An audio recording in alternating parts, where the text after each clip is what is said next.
Hello, my name's Andrew Brooks and welcome to my YouTube channel. This time we're going to be looking at the Beatles at the BBC.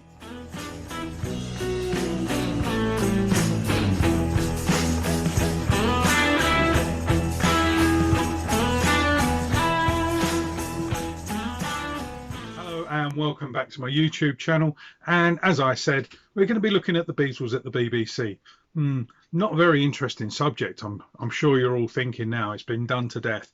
So I just thought I'd do my little take on it, and how I found out about it and all the other stuff. So hopefully you'll enjoy it as well. A big thank you to all my new subscribers, and if you just remember, click down here and you'll get told of any new videos that come out of mine.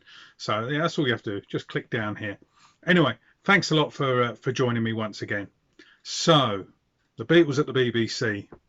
Now, as I'm sure we all know, between March 1962 and June 1965, the Beatles were regular contributors to various shows on the Light programme. Now, the BBC Light programme was basically the only output that teenagers and kids had from the BBC. There was pirate radio and all of that, of course, but yeah, from the BBC, it was all very highbrow, classical or modern, sort of, say modern, you know, 40s, 50s music. There was nothing for the kids, apart from these few little nuggets of shows. So there was things like Saturday Club and Easy Beat, Top Gear, and eventually Pop Go the Beatles. But yeah, but back in, like, you know, the early 60s, there was nothing for the kids today. Fortunately, once the Beatles sort of, you know, got a little bit known. I mean, before they were famous, they even started appearing on some of the radio shows just to get themselves known. They were spotted and said, yeah, you know, come and do a song on here or whatever. And then eventually, obviously, they did regular shows, and it was easier for them, I think, to go into a radio studio where they could actually be heard. They could talk to the you know, the presenter or the DJ, whoever was with them, Pete Murray or whoever, and it was easier for them. They could then get their music out without having to, you know, listen to all the kids screaming. I'm sure at that time they were loving it, because obviously they were new to it. It was all new to them and fantastic. But as we know, towards the end they got sick of it. So between March 62, June 65, they appeared on 52 different shows. So if you wanted to, you could listen to one a week for a whole year and then start again. But anyway, yeah, they were all on the BBC Light programme. Yeah, there was no Radio 1 or BBC Radio 2. That all came later in 1967. Tony Blackburn, first DJ to play Flowers in the Rain by The Move on BBC Radio 1. So I was like, when I got into the Beatles mid-70s, I'd heard none of this stuff. Obviously, I was, you know, just buying the regular albums. I didn't own any bootlegs. I'd never even heard of a bootleg, let alone own one. And then I can remember going to Camden Town in London and flicking through some records, and I pulled this out. And this is my first ever bootleg. It's called Fabs on the Radio, and I can remember picking it up going, what's this? And the guy behind the counter actually said, oh, I'll put it on for you, because he obviously shouldn't be selling bootlegs in a record shop, but it was a second-hand shop anyway. So he put it on, and as you can see, there's the track listing, and as soon as he put on that Oh Carol, I was like, I've never heard it. Was clearly the Beatles, but I've never heard this before. Oh Carol, Soldier of Love, Lend Me Your Comb, and Clarabella. And for me, whenever I hear those tracks now, done by the Beatles anywhere, like if they play it on the radio, which is not very often, or if I just happen to have it on shuffle, and for me, they hold a place in my heart, because they were the first sort of bootleg tracks I'd ever heard, and they were so well recorded. So yeah, Fabs on the Radio, that was my first ever bootleg 7-inch single. It's actually an EP because it's got 4 tracks on it. And I can't even remember how much it cost, but whatever it was money well spent, because after that, man, bootlegs, the way forward. Then in the 1980s, I've got some cassettes somewhere. I've tried to find them for you. My original cassettes. The BBC played Beatles at the Beeb, and they were like special programs where they'd got, you know, just the odd song off of some of the recordings and played them to you. And you've got to remember, you know, these songs hadn't been played on the radio for I suppose 20 years, because yeah, back then, it's after John died that the Beatles started becoming sort of a little bit more fashionable. So for 10 years, for 20 years, 15 years, they'd sat in the vault in the BBC, and then they made this program called Beatles at the BBC, and they were then able to play some of the tracks. And I can remember sitting there with my cassette and recording them, and then trying to take the tracks off, but someone had talked over the top of it, one of the DJs, the presenters.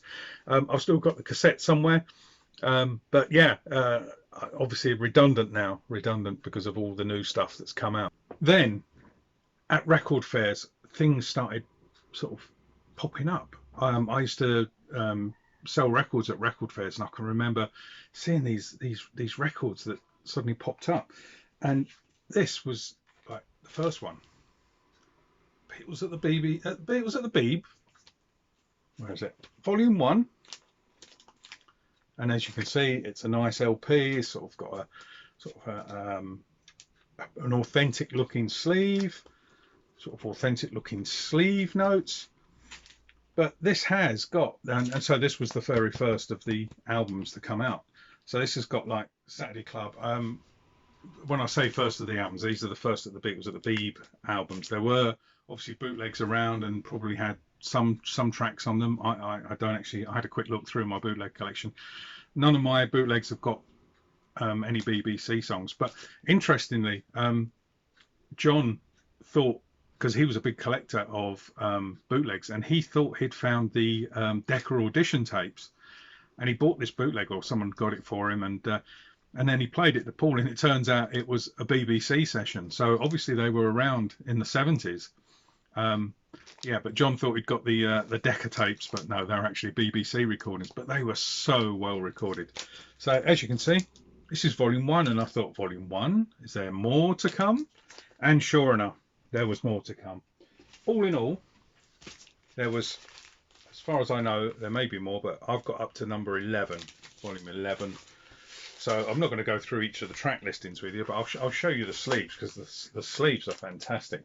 They are sort of like very authentic looking sort of records. You know, that's one of my favourite photos. That's a little Muse in Wardour Muse in Soho in London.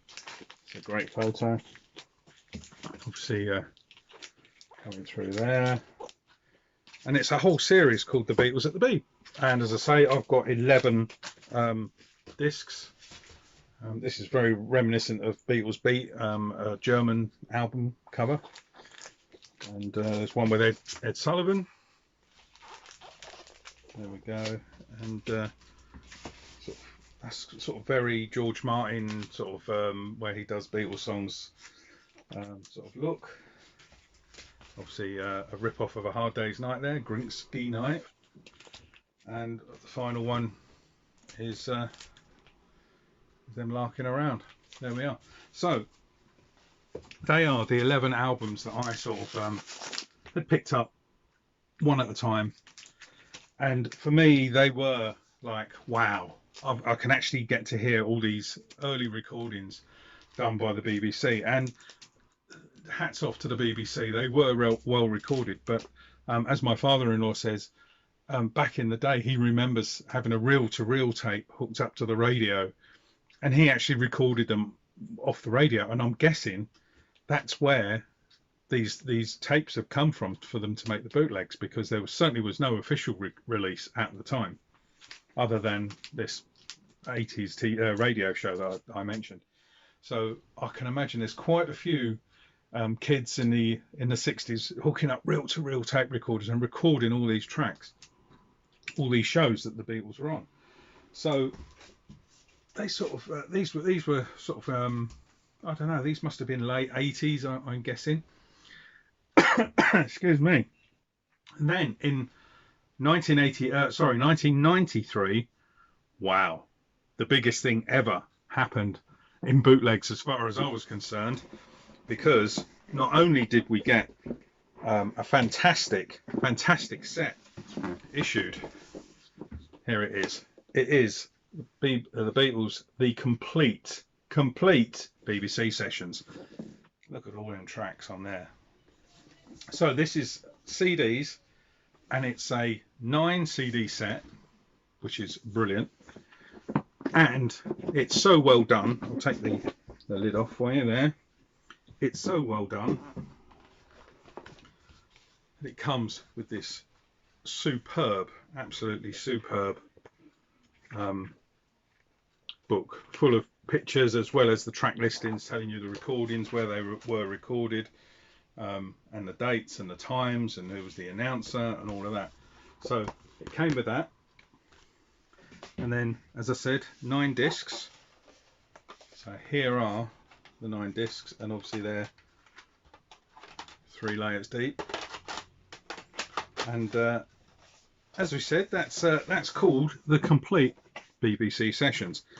And to my knowledge, it is complete, apart from about 5 years later, all of a sudden this disc appeared, and it's again the Beatles, the complete BBC sessions.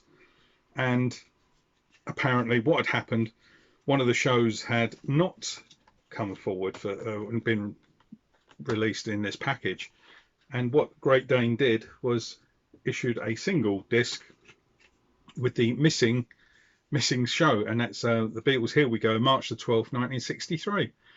And yeah, so they then had to sort of make a supplement. So in fact there are 10 CDs in this set now, and as far as I know, that is the most complete set of BBC recordings that's out there. I'm sure there must be maybe the odd show or snippet or whatever that hasn't made it onto their discs. So yeah, as I say, those CDs came out in '93. Obviously things had to change, and when I say things had to change, the Beatles, Apple, EMI, the BBC realized that they had all these fantastic recordings, and they just could not sort of resolve their problems and copyrights and stuff like that to get them officially issued. And then the Great Dane set comes out, and you know, you can see how they've thought, well, we're going to have to do something, you know, because these bootlegs are made, you know, this is what people want. How often do record companies, you know, people actually listen to what people want to hear? But they've thought, okay, so what did we get? We had, this came out, and it's the Beatles Baby It's You. Now this is an official Apple EP, and it was the 4 tracks on here are Baby It's You, I'll Follow the Sun, Devil in Her Heart, and Boys.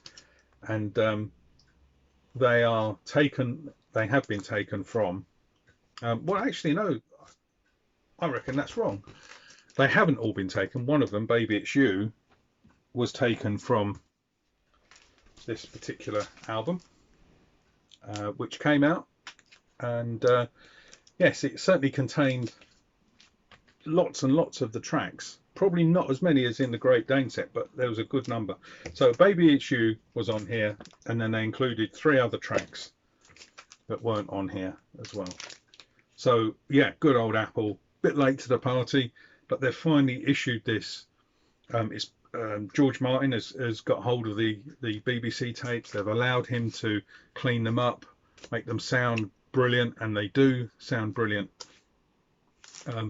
So this came out in '95, and to say this EP was you know, part of the companion set. So there was also a video for Baby It's You. Don't know where it charted. I don't recall ever seeing it shown on Top of the Pops or anything like that, but it probably did reach the chart somewhere, and I stand to be corrected, and I'm sure one of you will email in and say, well, actually it got to number whatever in the UK charts. Not sure if it got issued in the States, the EP. I know there was certainly a CD single, and I've got mine sitting in the cupboard over there. But so that was '95. Then we had a long wait all the way up to 2013, and eventually this was issued, and this is volume 2. As you can see there, it's six sides, 3 LPs, and it probably hasn't got all of the tracks. So even if you have the two albums combined, I don't think you've still got all the tracks that are in the Great Dane, but you've got a fair number of them. Again, nicely done by George Martin. It's a very nice package, and there was actually a combination of volume 1 and 2 put together in a like or a bigger package, so you could just go out and buy the whole lot, which I don't have, but yeah. So this is volume 2, came out in 2013. So this is sort of like the last of the BBC stuff that to my knowledge has come out, and obviously that's the official release. For me, the Great Dane box set is a fantastic collection, because it's everything's there. Now, for me, if I had a time machine, people would often say, where do you want to go? Do you want to see the rooftop? Do you want to see show? No, I would love to have seen them in Hamburg. Imagine that, 8 hours watching the Beatles play rock and roll. And these recordings are the nearest thing we're going to get, because they are playing the stuff that they played in Hamburg and the Cavern and all those rock and roll hits before they made the big time. So to hear these superbly recorded, and then remixed and reproduced by George Martin, it's great. And you can just sort of picture yourself going back into Hamburg and hearing them imagine sitting in a little bar, and there's the Beatles on for 8 hours. 8 hours, just playing their rock and roll, goofing around on the stage. Now, I have pulled out a couple of other bits and bobs.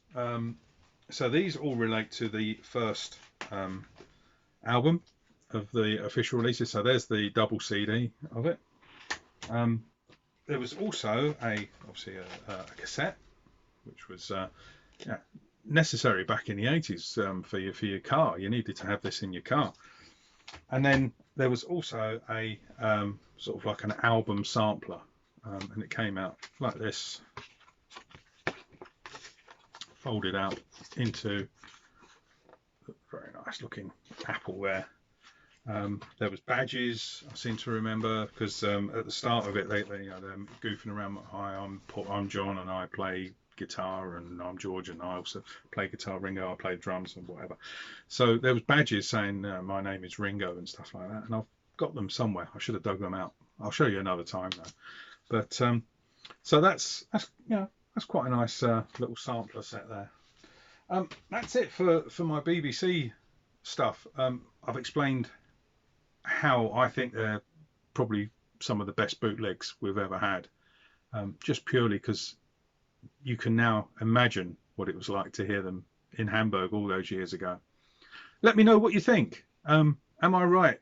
Are these BBC recordings fantastic, or am I talking nonsense? Let me know. Stick it in the remarks underneath. I read every single remark, and I do respond to ones that I feel need a response. As I say, thank you very much for watching. Probably up here by now is a couple of videos that I think you'll probably enjoy watching. But in the meantime, I'll see you next time.